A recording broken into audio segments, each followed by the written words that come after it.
You know what's really funny? Watching the gaming industry completely flip roles and reverse everything in the course of just a month. And no, I'm not kidding. You see, a couple of years back, hell, even a couple of months back, you would notice that Xbox would be the company going around saying everything they possibly could, taking up every interview, and every message, every point, every side bit was always something that never made a lot of sense and was always miscommunicated. That was until recently, when Asha Sharma came into the helm and she made sure that everybody was communicating in a proper and clear manner to their fans and their user base. Clearly, that's one of her biggest strengths. On the opposite end, though, we have PlayStation now, the same company that would sit back in silence and in quiet, saying nothing, doing nothing every time Xbox made a mistake. And what are they doing now? Well, the opposite. In fact, I believe PlayStation is pulling the best Xbox impression you've ever actually seen. From adding 14-day online DRM license check policies to your digital games that you've already bought in their storefront, to then going around and removing physical media starting in 2028. Yeah, things are going to get really weird really fast in no time at all. But the problem is things get exponentially worse. The more times that PlayStation talks, the more issues come about. And we're talking about issues that shouldn't be brought up at all, or even talking points that shouldn't be mentioned in any way possible whatsoever. Everything from where the tariff money is going that PlayStation is apparently getting back. Surprise. You know where it's not going to go. Back in your pocket. To even then going around and talking about the RAM crisis as well, and dare I say, even to go as far as to believe that they are in fact more affordable than PC gaming. No, I'm not kidding. Right now, they actually said that. It's gonna get weird. It's gonna get wild. And when you get to that part of the video, trust me, you're gonna want to sit down for that one. But it's actually shocking to me and honestly kind of wild how everything has just completely flipped onto its head in this space right now. And the way companies are communicating with their users is going to be more important than ever. On one side, you can hear the communication happen directly and clearly, and you feel like you're being heard as a customer. On the other side, they're treating you like nothing more than a consumer. Somebody there to eat the slop like a trough, as if you were a pig to consume everything and hand the company the money that they feel they deserve. And when we talk about money, we got to talk about tariffs, because clearly PlayStation is taking a page out of Nintendo's own playbook. Because according to GameSpot posting this, unsurprisingly, it's PlayStation, not you, benefiting from tariff refunds.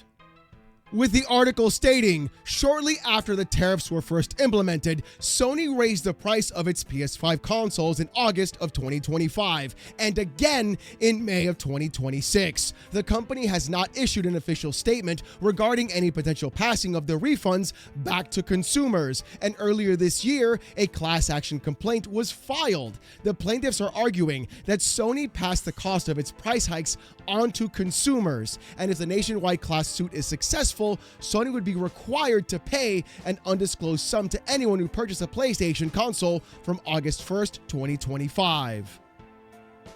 Although Sony has not explicitly said it will not share tariff refunds with consumers who paid the higher prices, we've already seen Nintendo and others retain those refunds for themselves. Sony calling out the positive impact on its operating income also suggests no plans to pass along those refunds. It's worth noting that Sony has never mentioned the US tariffs as the sole reason for the console price hikes, as it's referenced as pressures in the global economic landscape as the reason for the last price increase. The ongoing RAM shortage supply driven by large-scale investment in AI and data centers has also been a key factor in console price increases.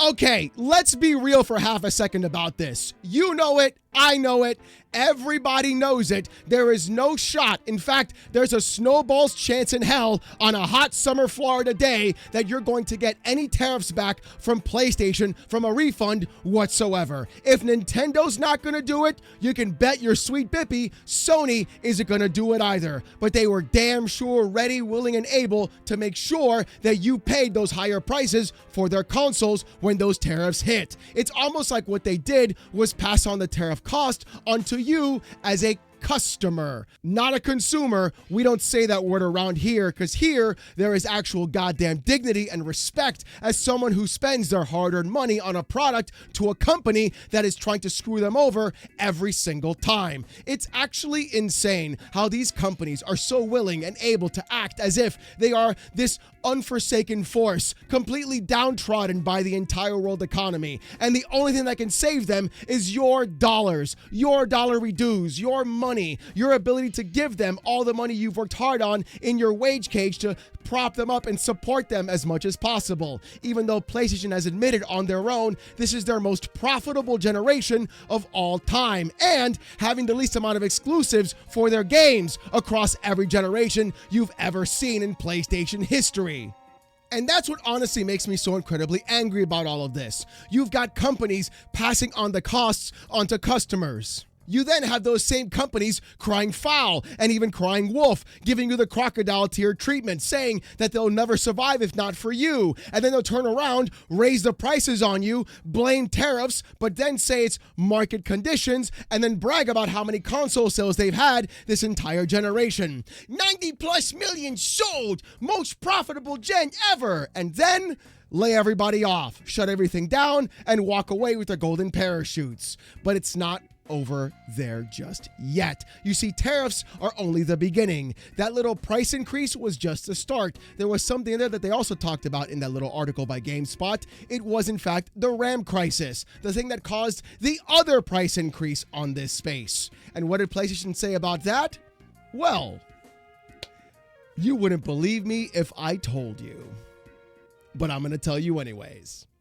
According to Eurogamer on Twitter posting, as the memory crisis worsens, PlayStation promises it has secured enough RAM to meet its PS5 sales until early 2027 at least. With Lin Tao saying, quote, regarding the impact of memory market conditions for PlayStation 5 hardware, we have secured the quantity of memory necessary to meet our projected sales volume for fiscal year 2026. And there is no change to our plan for hardware profitability for fiscal year 26 to remain similar to fiscal year 2025. Note the statement thanks to IGN. You know what's crazy about that statement by Lin Tao? It was the exact same rumor that we heard last year when Moore's Law is Dead was saying that PlayStation has gobs and gobs of RAM to carry them over through 2026. And what happened?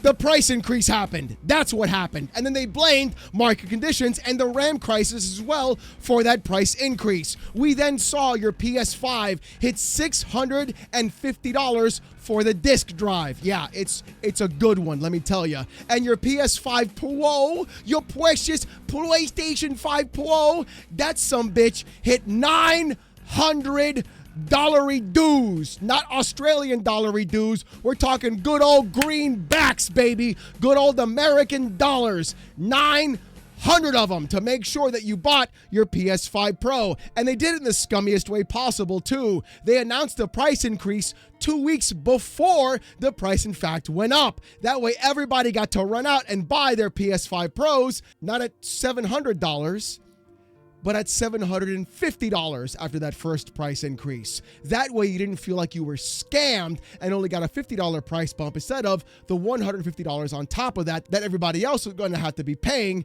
after the price increase as well. It's almost like they were playing everybody for suckers. They got everybody buying their PlayStations before the price increase to increase those sales, and then after the price increase, everybody still went out and bought more of them because it was going to keep going up after that too. And honestly, I can totally feel it's going to go up again. You know what I'm guessing? Right before Grand Theft Auto 6 in November. Even though Lin Tao stated fiscal year 2026, I can put a damn dollar bet, a gentleman's bet by the way, that we're going to see a price increase just before GTA 6 hits, right on their main console, their digital one, and their PS5 Pro. And that's something that's going to be actually insane to see, because if that price increase does happen and they still blame it on the RAM crisis, what was Lin Tao even saying, talking about they've secured enough RAM. Even right now, Apple doesn't have enough RAM, and they're begging a company like CXMT to make RAM for their own hardware and devices so they don't have to deal with people like Samsung at all in the first place. Hell, even Samsung themselves said it best. We're also, according to Eurogamer, Samsung says the memory shortage will continue to get worse in 2027.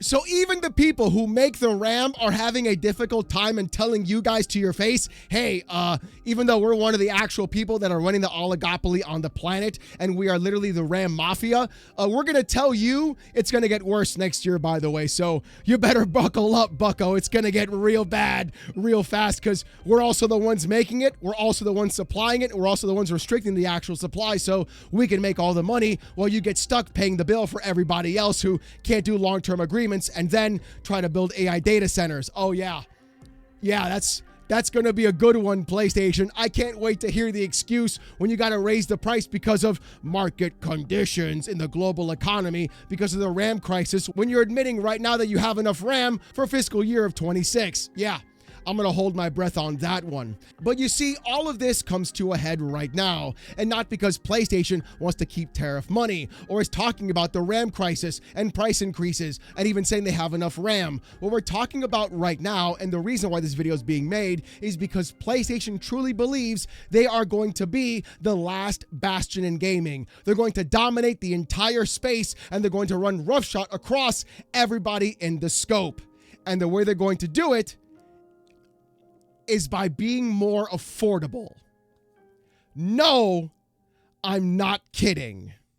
Because according to Insider Gaming yesterday posting this, Sony says its, quote, product is more affordable than high-end gaming PCs. Okay, I'm sorry. Hold on. Pump the brakes on this bad boy. What are you even talking about, PlayStation? What do you mean it's more affordable than high-end PCs? Ah, yes. Did you know that my 2005 Honda Civic is more affordable than Andrew Tate's Bugatti? Aha! Yes. That's of course it is. What are we talking about here? But the thing is, it was more affordable 2 years ago. Now, not so much. $900 for a PS5 Pro that has tech in it that's actually still 3 years older than what it should be. That's not very affordable right now, mind you. $650 for a PS5 that has tech in it that is 8 years old right now, actually? Yeah. I don't think so, Tim. We're not doing that right now. These clowns are talking about affordability, and I guarantee you anybody running with this article is saying things like, well, yeah, it's more affordable than a 5090, and I get 5090 performance because of my pisser on my upscaler. Yeah, you guys don't even know how upscalers actually work, the majority of you guys. Literally roasting the CPU because it's rendering the game at a lower resolution. You actual morons and clowns, more affordable than a PC. Literally, there are PCs right now that are priced as much as the PS5 Pro and run circles around that device because they have a better CPU, more RAM, and even a top-tier GPU as well. But hey, that's just me though. Let's see what PlayStation had to say and why PC gaming isn't all it's cracked up to be, am I right? Yeesh. With the article saying, spotted by WCCF Tech during a recent earnings call, Sony CFO Lin Tao was asked by Goldman Sachs analyst Manami Hayes how the company plans to differentiate PlayStation from PCs, especially as all physical discs are disappearing. Tao responded, "We don't feel that the disc is the factor to differentiate from the PC," the CFO added. That PCs offer, quote, certain ways to play that are long-tailed, while PlayStation's strengths lie in providing curated content. Tao added that another one of PlayStation's strengths is providing a stable gaming environment. Then the CFO addressed affordability, stating, "Compared to the high-end gaming PC, our product is more affordable." Tao concluded by reiterating that the company feels discs aren't, quote, a strong factor for differentiation, and going forward, they can coexist peacefully with PC gamers. Brother, what is the IQ test to be a CFO? Because I bet I can clear that bar, no problem. What are we even talking about here? You want to coexist peacefully with PC gamers, but yet go around and remove your games from PC in the future? Oh, I'm sorry. You guys wanted to be friends, but then you don't want to be friends? You're like the worst friend to have of all time. What do you mean coexist peacefully? There's no peacefulness here. You clowns are walking around trying to go ahead and target PC gaming in the first place. You went ahead and put your own goddamn overlay on every PC game that you have right now. You even worked with Valve to make sure that games didn't need a PSN sign-in on Linux platforms like the Steam Deck. And then you turn around, you're like, guess what? Tentpole title exclusives, we're not putting those in that garbage PC platform. You guys are only going to get the marathons from now on. The games that nobody wants to play. The fair games. I'm sorry. The break-ins. Yeah, that's what we're going to put on PC because we got to make as much money as possible. But single-player tentpole games, those don't make any money for us either. So we'll let the fanboys deal with those. No, I'm sorry. You don't get to walk around as a CFO and say, like, as compared to a high-end gaming PC. What does that even mean, by the way? Does that mean a 5090 with a 9800X 3D? Is that what that means? Because if you're talking about like price to performance, even with the price increase of NVIDIA GPUs, you're still going to be getting way more value on what you're spending and what you're getting in terms of actual performance and even owning your fucking game library, the thing you can't do on PlayStation.